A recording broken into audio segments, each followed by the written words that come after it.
Bapak dan Ibu dan saudara-saudari sekalian yang kami cintai dalam Yesus Kristus, dimanapun berada, dan pada hari ini memang beberapa paroki rupanya tutup. Paroki Medan Timur, di mana saya dulu bertugas, tutup semuanya sampai tanggal 30 katanya. Ada sesuatu mungkin yang di sana memang COVID ini makin menjalar juga, yang kita harus hati-hati. Dan pesta hari ini merupakan suatu pesta yang besar dalam gereja kita. Natal, Paskah, naiknya Tuhan, dan kedatangan Roh Kudus. Itulah inti dari seluruh pesta-pesta kita di dalam liturgi gereja. Berbicara tentang Roh Kudus, namanya roh ya, sulit itu untuk digambarkan. Kalau Yesus, ada, patungnya pun ada, gambarnya pun ada. Malahan kalau mau dibuat film sangat mudah. Personifikasi Yesus itu bisa karena dia manusia sekaligus Allah. Kalau tentang Allah Bapa, di Kapel Sistina di Roma itu yang oleh Michelangelo digambarkan sebagai Bapa yang ada jengkoknya agak tua. Bisa kita bayangkan kan Bapa. Tapi Roh Kudus, gereja akhirnya dan Injil menggambarkan Roh Kudus itu dengan simbol dan lambang. Karena namanya roh. Roh nggak bisa difoto itu. Jadi kalau umpamanya ada dibuat kuntilanak gitu-gitu permainan kameranya itu kan. Kadang-kadang kita lihat. Jadi burung merpati satu simbol yang sangat jelas ketika Yesus dibaptis oleh Yohanes, memang burung merpati lah yang munculkan dari surga. Jadi ada seorang pengkhotbah lah kita katakan ya kepada jemaatnya. Dia baru membuka gereja baru. Dia ingin supaya umat ini betul-betul merasakan Roh Kudus ada. Jadi bagaimana caranya? Supaya mereka makin kagum kepada saya dan kemudian makin sering mengundang saya. Kan itulah kadang-kadang tujuan agama ini tak jelaskan bisa dikomersialkan. Jadi yang terjadi besok mau Pentakosta, datangnya Roh Kudus supaya jelas nanti orang tahu wah saya bisa mendatangkan Roh Kudus. Mari kita buat teknik tertentu. Dibelinya lah merpati putih, buatnya di kurung-kurungan situ. Kemudian dia ajari anaknya, masih kecil anaknya. Besok kau di gereja ya, di belakang. Nanti kalau sudah saya katakan Roh Kudus akan datang berupa burung merpati. Datanglah Roh Kudus berupa burung merpati. Lepaskan. Dan orang nanti akan melihat, oh betul-betul datang. Oke. Siap-siaplah mereka buatlah di belakang gereja itu, situlah anaknya masih kecil anaknya. Besok bukain ya, sini malam ini katanya. Mulailah pengkhotbah itu. Jadi bagaimanakah sebenarnya Roh Kudus itu bisa kita rasakan? Dia memang hidup dan dia memang menjiwai kita semuanya. Makin terharu. Kau dengarkan bahasa-bahasa roh, makin terharulah umat. Mari kita berdoa. Lihat ke langit, lihat ke atas. Makin semangatlah. Berdoalah. Oh, datanglah Roh Kudus berupa burung merpati. Gak datang. Bingung dia. Tapi diulanginya berupa burung merpati. Ada. Berupa burung merpati. Datang ada. Pak. Udah dimakan kucing merpatinya. Ketahuan lah dia kan. Roh Kudusnya dimakan merpati. Itulah tipu-tipu kadang-kadang kan dibuat. Para bapak dan ibu dan saudara sekalian, itu hanya ilustrasi ya tentang bagaimana Roh Kudus itu bisa dipermainkan. Karena tak bisa kita lihat kan. Tergantung kepada orang-orang tertentu bisa dia berbahasa Roh Kudus katanya kan. Entah apa yang dibilang. Ini bahasa Roh Kudus atau bahasa lidah kan. Tak seorang pun mengerti. Dan itu bisa sering terjadi. Malahan itu tujuannya. Kalau belum berbisa berbahasa seperti itu, berarti kau belum beriman. Mate mahita. Malahan ada seorang suster ini, bukan kalian dua ya. Karena suster ini semangat kali berdoa, bukan di komunitasnya. Dia berdoa, asal ada dua umpamanya di Pasar Merah, sudah di situ dia, di Medan Timur sudah di situ dia. Setiap sore dia pergi, hingga tak pernah di komunitas. Dan dia merasa yakin, datanglah seorang pastor yang sudah bijaksana, sudah berumur, menasihati. Kenapa kau terus-terus pergi ke sana berdoa? Roh Kudus kau bilang, di rumahmu kau tidak berdoa. Apa jawaban suster itu?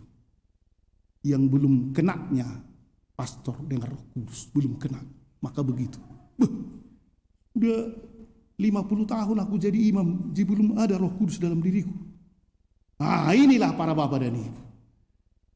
Roh Kudus itu, apa itu Roh Kudus? Karena tadi dikatakan bahwa sulit untuk digambarkan secara jelas, maka di dalam bacaan pertama tadi Kisah Para Rasul, sebenarnya bisa kita ambil 3 kesimpulan siapa itu Roh Kudus. Bisa digambarkan pertama dengan angin, udara, nafas. Yang kedua dengan nyala api yang tadi berkobar-kobar di kepala para rasul ya. Dan yang ketiga itu kemampuan berbahasa atau kemampuan lidah. Yang inilah para bapak dan ibu yang mungkin bisa kita ambil suatu kesimpulan pada hari ini, di manakah sebenarnya peranan Roh Kudus itu di dalam kehidupan gereja, kehidupan kita masing-masing. Kalau tentang udara tadi, nafas dan roh, memang kalau kita lihat ya, ketika Adam diciptakan dari tanah liat, dibentuklah katanya tanah liat itu ya. Tapi entah orang apa yang waktu itu dibentuk. Ada 3 memang jenis. Ini hanya cerita mungkin ya. Katanya dibuat, tanah liat. Apa yang dikatakan? Maka Tuhan menghembuskan nafas. Hiduplah dia. Maka Roh Kudus itu disimbolkan dengan nafas yang membuat kita hidup, membuat gereja hidup. Manusia pertama tadi dihembus, hiduplah dia. Dan memang kalau kita lihat ya, ketika anak lahir ke dunia ini, wah katanya, atau seperti ilmu orang Batak itu sangat tahu laki-laki atau perempuan yang lahir walaupun tak dilihatnya. Kalau tangisannya katanya berarti si butet perempuan. Tapi kalau tangisannya si ucok laki-laki, itu katanya kan. Tapi ketika dia lahir, maka mulailah dia bernapas. Mati mau. Itu kan. Mulai bernapas, itulah hidup. Dan kalau kita lihat juga bagaimana? Ya, dia sudah menghembuskan napas yang terakhir. Matilah dia. Jadi napas itu simbol kehidupan dan itulah Roh Kudus. Ketika sebuah keluarga atau sebuah yayasan atau satu pribadi dipenuhi dengan Roh Kudus, maka dia akan betul bersemangat dalam hidupnya. Kesulitan-kesulitan tidak begitu menjadi menonjol karena ada nafas di dalam kehidupan itu, nafas kasih. Sehingga Roh Kudus itu sebenarnya kepada pribadi kita, kepada gereja, kepada seluruh umat manusia ialah nafas hidup. Roh Kuduslah yang membuat kita menjadi hidup. Yang kedua, para bapak dan ibu, simbolnya tadi ialah nyala api. Memang kalau kita simbolkan lagi, orang yang meninggal tubuhnya dingin. Tidak lagi kepanasan dalam dirinya ya. Karena memang api itulah simbol Roh Kudus yang menghidupkan. Dan api itu bisa cepat bernyala asal ada bahan-bahan yang cocok untuk dinyalakan. Pada hari ini kita dengarkan atau kita sudah merasakan itu bahwa para rasul yang tadi berkumpul di satu rumah mereka begitu takut. Karena memang Yesus sudah pergi dan mereka tak tahu lagi mau kemana. Orang-orang Yahudi sangat membenci mereka. Kemudian orang-orang Romawi juga siap asal diadukan, tangkap, bunuh atau penjarakan. Mereka ketakutan. Tapi rupanya datanglah nyala api itu membakar, napas hidup yang membakar dalam diri mereka. Dan ada memang bahan-bahan di dalam diri para rasul ini yang mudah terbakar.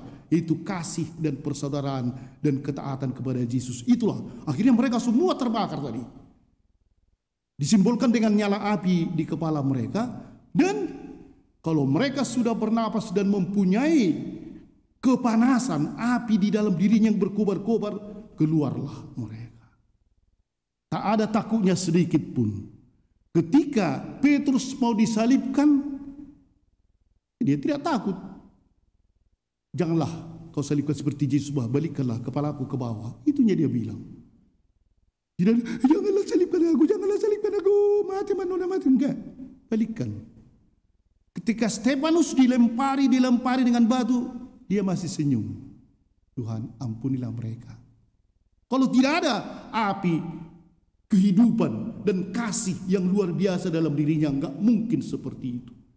Dan gereja kita juga ketika ditimpa oleh banyak masalah, ISIS membunuhi, di Irak gereja kita dihancurkan. Ketika ada ISIS di sana, saya bertemu dengan seorang yang jadi pengurus Radio Maria Irak. Sebenarnya di Irak itu sejak zaman para rasul sudah kekristenan di sana kan. Jadi apa yang dia katakan, bapaknya, ibunya dibunuh, saudaranya dibunuh, dia melarikan diri dan akhirnya sampailah dia dibawa oleh kedutaan ke Roma dan dia menjadi pengurus Radio Maria. Kurus-kurus, orangnya kecil begitu. Dan dia dengan tenang. Mereka itu mati karena memang sebenarnya bukan kesalahannya, hanya karena kebencian orang, tapi mereka dibunuh pun demi Kristus. Mereka tahu itu pembawa hidup. Disinilah para bapak dan ibu yang betul-betul menyalakan api itu, mudah-mudahan di keluarga kita, di dalam diri kita masing-masing, di dalam tempat kerja kita. Datangkanlah api Roh Kudus itu, roh kasih, roh pengabdian. Dan disitulah baru betul-betul nanti akan muncul. Ketika ada orang yang memang ada bahan-bahan juga di dalam diri orang itu, kasih dan cinta, kan mereka akan terbakar dan ikut serta bersama dengan kita. Dan yang ketiga itu, para bapak dan ibu, adalah kemampuan lidah. Para rasul yang keluar dari rumah tertutup itu, goncanglah hanya di rumah itu, katanya gempa dan guntur itu, akhirnya angin, keluarlah mereka. Dan tiba-tiba entah bagaimana dilambangkan di sini mereka berbicara dalam berbagai bahasa. Sampai orang-orang yang berkumpul karena melihat ada keributan di rumah itu, ada angin ribut di rumah itu, ada apa ini? Dan keluarlah Petrus dan rasul-rasul lain berbicara. Bukankah orang ini orang Yahudi? Kok bisa dia berbicara dalam bahasa kita, Pamfilia, Yunani, atau apa? Apa sebenarnya ini? Disinilah disimbolkan bahwa Roh Kuduslah yang membawa gereja itu, para rasul dan kita semua, untuk menyebar ke seluruh bumi. Memang luar biasa juga ya. Akhirnya di Katolik Center ini ada Katolik. Kita bisa dari anak Magnificat itu, dari huta-huta mana semua ini kan. Dari Samosi, dari mana. Kok bisa jadi Katolik? Ada ini pemazmur dari Johar Kurasin, dari mana kan. Kok bisa jadi Katolik?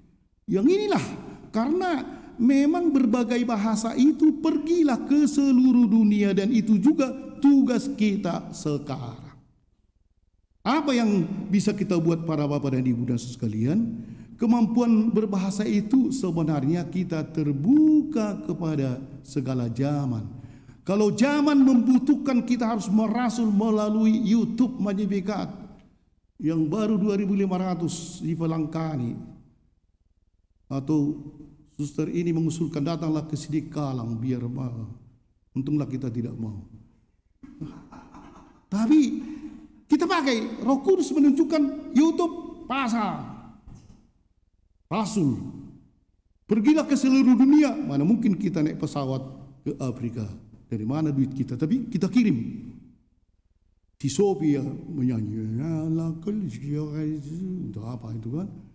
Semua ini salah satu. Dan ketika itu seharusnya kita semua memperoleh 3 karunia itu. Tadi nafas, kemudian nyala api, kemudian kemampuan membaca zaman. Bukan hanya artinya berbahasa Inggris, enggak lah. Di dalam segala kebudayaan, segala teknologi, mari kita memancarkan kasih Kristus. Inilah Roh Kudus. Roh Kudus yang mendorong kita. Bukan supaya tampang kita nampak di situ, tampang kita akan berubah-ubahnya, tapi supaya Roh Kudus akhirnya mendorong kita bisa memancarkan ini. Ada seorang yang baru dibaptis. Ini preman-preman dulu dia sebenarnya kan, tapi kemudian sadar, dibaptislah dia. Pemabuk dulu dan tukang minum. Jadi waktu dibaptis dia masih ingat, baptis engkau dalam nama Bapa, kata pastor itu, dan Roh Kudus, air mengalir. Terima kasih Tuhan. Namamu dulu si Sopar, sekarang menjadi si Petrus. Berubah rupanya nama Petrus. Itulah nama baptismu. Habis pembaptisan pulanglah dia ke rumah. Tinggalkan segala minuman. Dibukanya, haus. Ada situ bir. Tergodalah dia. Maka diambilnya bir itu, dicurahkannya air atas nama Bapa, Putra dan Roh Kudus. Berubahlah namamu bir menjadi jus jeruk. Diminumnya. Inilah kita para bapak dan ibu, kan memain-mainkan Roh Kudus. Kalau kita butuh Roh Kudus itu sesuai dengan keinginan kita, kita ubah dia, kita baptis lagi. Sehingga bukan Roh Kudus, Roh Kuda yang datang. Dan pada hari ini sadarkanlah diri kita masing-masing. Ingatlah, Roh Kudus itu datang, sudah diberikan nafas hidup, sudah diberikan nyala api, dan sudah diberikan kemampuan lidah ini berbahasa dalam segala teknik dan lain-lain. Dan semoga Roh Kudus itulah yang sekarang berada di dalam diri kita, keluarga kita, lingkungan kita, diri kita masing-masing, dan seluruh gereja. Kita berdoa agar gereja tetap dipenuhi Roh Kudus, sehingga dia memancarkan ke seluruh dunia kasih Kristus itu. Amin.